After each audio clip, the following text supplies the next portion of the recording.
Bonjour, suite du chapitre C6 de la structure à la polarité d'une entité. Nous en étions à la section 3, géométrie des entités.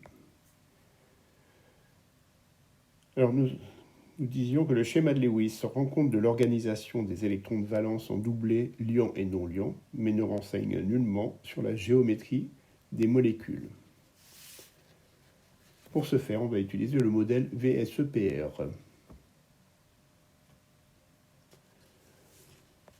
Donc le modèle de la répulsion des paires électroniques des couches de valence de Gillespie, plus connu sous l'acronyme anglo-saxon VSEPR, Valence Shell Electronic Pair Repulsion, permet de prédire la géométrie des molécules et des ions. Donc c'est un modèle qui permet de prédire la géométrie des molécules et des ions.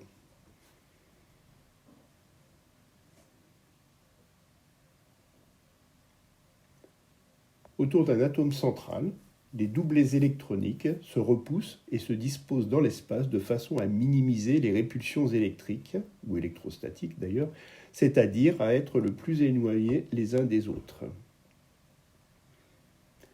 Se repoussent et se disposent dans l'espace de façon à minimiser les répulsions électrostatiques, c'est-à-dire à être le plus éloignés les uns des autres. Et on distingue trois figures de répulsion. Voir l'animation du PHET Colorado. Donc on distingue trois figures de répulsion.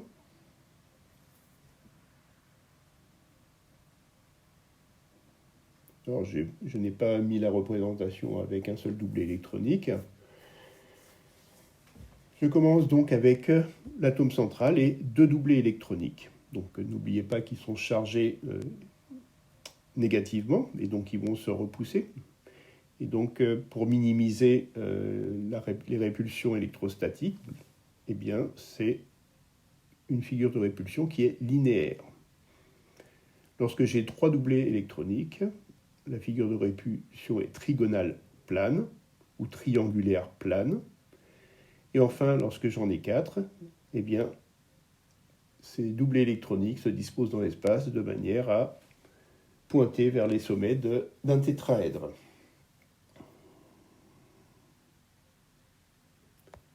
Alors, ces figures de répulsion permettent de prévoir la géométrie des entités, alors molécules ou ions polyatomiques. On va voir comment d'ailleurs. 3 points de géométrie de quelques molécules, et on commence par la molécule de dioxyde de carbone. Donc je récupère le schéma de Lewis de précédemment, qui est celui-ci, et l'atome central est l'atome de carbone. Eh bien, cet atome central est lié à deux autres atomes, et la figure de répulsion est donc linéaire. Il en sera de même de la géométrie de la molécule. Alors, une remarque, on ne fait pas de distinction, du point de vue de la répulsion, entre une liaison simple, double ou triple.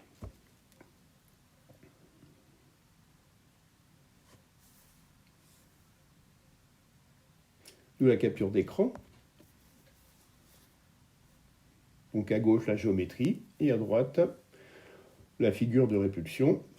Il y a les doublés non liants qui apparaissent sur l'oxygène, mais ça ne nous intéresse pas. Ensuite, le méthanal, CH2O. Le schéma de Lewis. L'atome central est l'atome de carbone. Il est lié à 3 autres atomes et n'a pas de doublé non liant. La figure de répulsion est triangulaire plane et il en sera de même de sa géométrie.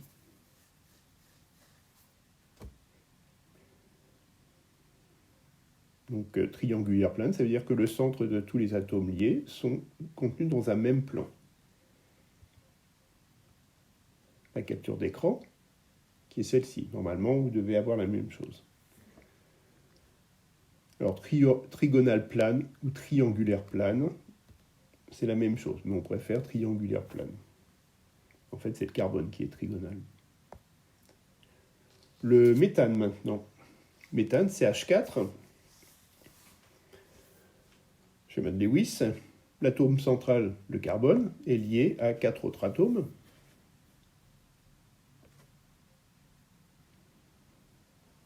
La figure de répulsion est tétraédrique.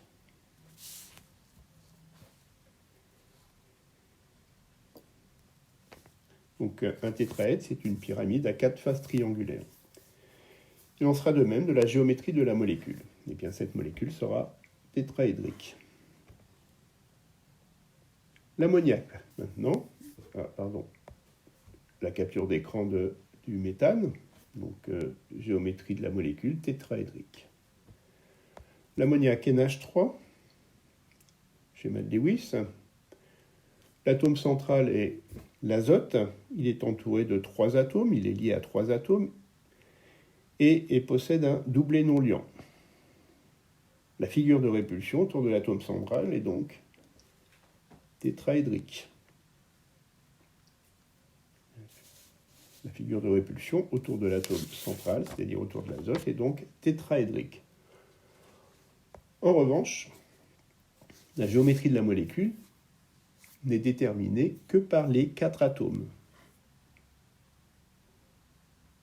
La géométrie de la molécule n'est déterminée que par les 4 atomes. C'est une pyramide à base triangulaire.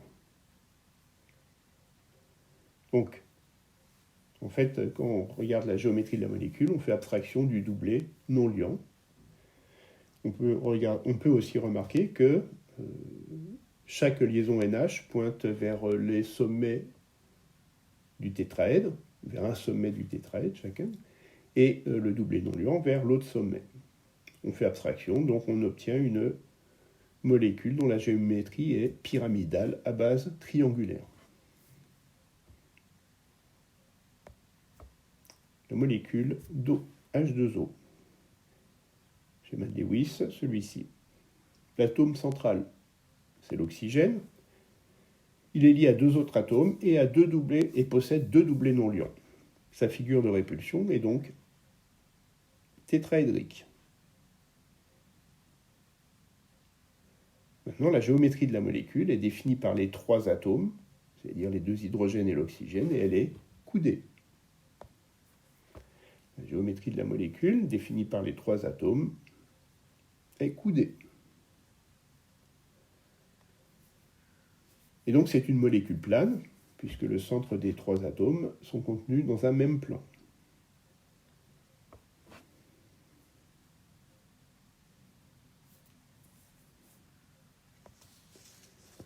L'ion oxonium, H3O+, schéma de Lewis. L'atome central, l'oxygène. Il est lié à 3 atomes et à un doublet non liant. Donc la figure de répulsion est tétraédrique.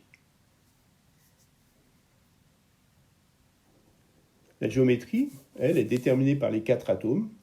Eh bien, cette géométrie est pyramidale à base triangulaire.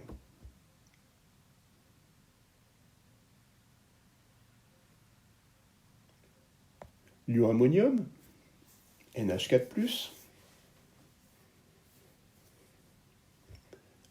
N, donc l'azote est l'atome central, il est lié à 4 autres atomes. La figure de répulsion est tétraédrique. Les 4 liaisons NH qui pointent vers les sommets du tétraèdre.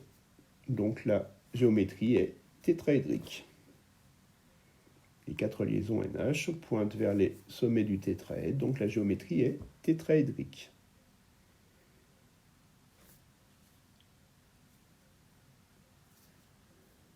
On aborde maintenant la section 4, polarisation d'une liaison, polarité d'une entité moléculaire. 4.1, électronégativité, que je noterai EN pour simplifier, et évolution dans le tableau périodique. Donc l'électronégativité d'un atome traduit sa capacité à attirer et à retenir les électrons d'une liaison covalente dans laquelle il est engagé. On note cette électronégativité par la lettre grecque chi. Ça s'écrit chi, mais ça se dit qui. Vous regarderez dans votre tableau des lettres grecques. Donc voilà l'évolution de l'électronégativité dans le tableau périodique. Donc cette électronégativité est croissante quand on suit une ligne de la gauche vers la droite et lorsque l'on suit une colonne du bas vers le haut. Donc ce qui veut dire que l'élément le plus électronégatif, ou qui a l'électronégativité la plus forte, est le fluor. Les gaz nobles, eux, ont une électronégativité qui est nulle, puisque leur couche est saturée. 4.2. Polarisation d'une liaison. Une liaison entre deux atomes A et B est polarisée si la différence d'électronégativité, delta chi, qui est égale à chi A moins chi B, est supérieure à 0,4, avec chi A supérieur à chi B. Ça veut dire quoi? Ça veut dire que le double hélion est en moyenne plus proche de l'atome ayant l'électronégativité la plus élevée. Donc, ça veut dire que le double hélion est en moyenne plus proche de l'atome ayant l'électronégativité la plus élevée. Il va donc apparaître une charge partielle négative que l'on note delta-, sur cet atome, ici A, et une charge partielle positive delta+, sur l'autre, que l'on a appelé B. Exemple, la molécule de chlorure d'hydrogène, HCl, on donne chi H égale 2,1 et l'électronégativité du chlore, 3. Le delta chi est égal à 0,9, supérieur à 0,4, donc ça veut dire que la liaison HCl est polarisée. Donc je représente la molécule et je mets delta plus au-dessus de l'atome d'hydrogène et un delta moins au-dessus du chlore. 4.3, polarité d'une entité moléculaire.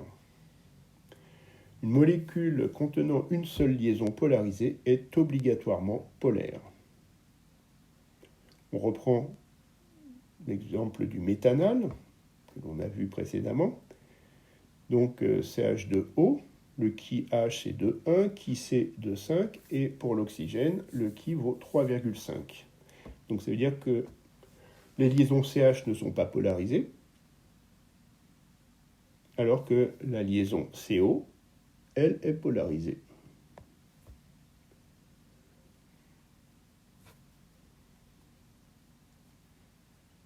Donc les liaisons CH ne sont pas polarisées. En revanche, la liaison CO l'est. Donc la molécule est polaire.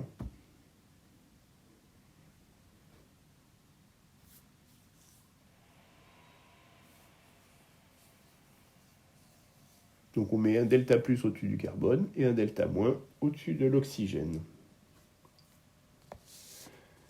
Une molécule contenant plusieurs liaisons polarisées est polaire si le centre de gravité, on parle aussi de barycentre, donc si le centre de gravité des charges partielles positives n'est pas confondu avec celui des charges partielles négatives. Donc si les deux centres de gravité sont confondus, dans ce cas-là, la molécule sera apolaire. Alors, il est nécessaire de connaître la géométrie de la molécule pour répondre à la question. Exemple sur le dioxyde de carbone. Donc, molécule qui est linéaire. On représente, schéma de Lewis, on place les charges. Donc, on voit que le centre de gravité des charges positives est sur le carbone.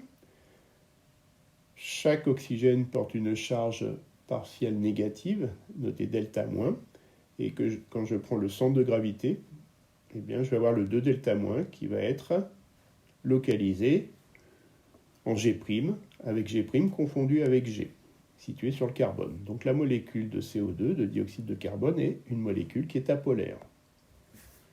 NH3 maintenant, la molécule d'ammoniac. Chaque liaison NH est polarisée.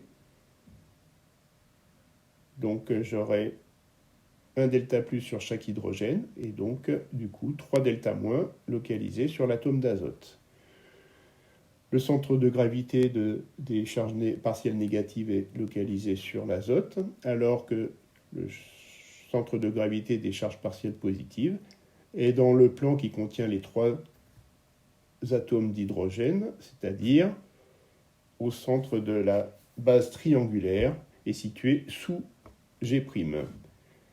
Donc G et G' ne sont pas confondus, pardon. La molécule est donc polaire. La molécule de Cl4 est-elle polaire ou apolaire? On répondra à cette question en cours. Je vous remercie de votre écoute et à bientôt.